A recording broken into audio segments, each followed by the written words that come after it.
ก่อนทุกค่ำคืนเจอที่ปลายฟ้าไกลก็อยากเก็บเธอกับฝันโล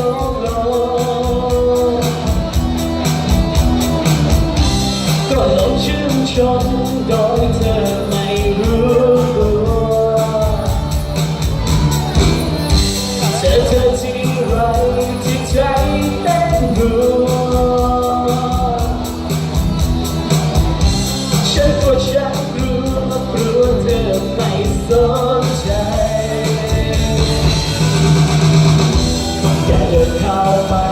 บอกว่ารักเธอเวลาที่เธอส่งยิ้มมาเหมือนกับโลกนี้สดใสขึ้นจากตา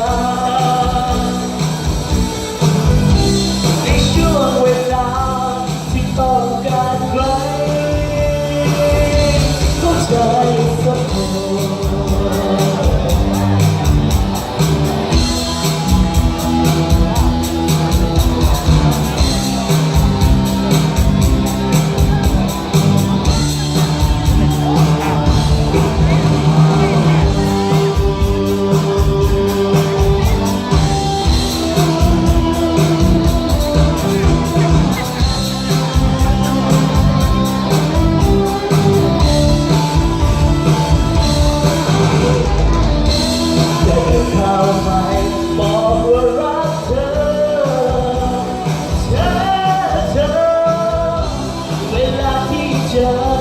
ที่เธอส่งยิ้มมา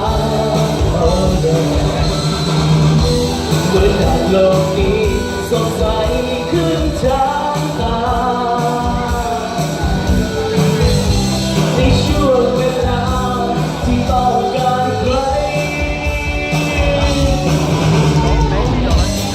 เธอดีใจก็บอกกันสักหน่อยอย่าให้ฉันคอยเธออย่างนี้เลยให้คอยนานๆมันสงสารรู้ไหมเธอยิ่งเธอจะเฉยฉันยิ่งจะบ้าอย่าเดินเข้าไป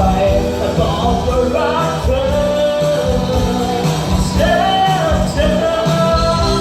เวลาที่เธอส่งยิ้มมาเหมือนกับโลกนี้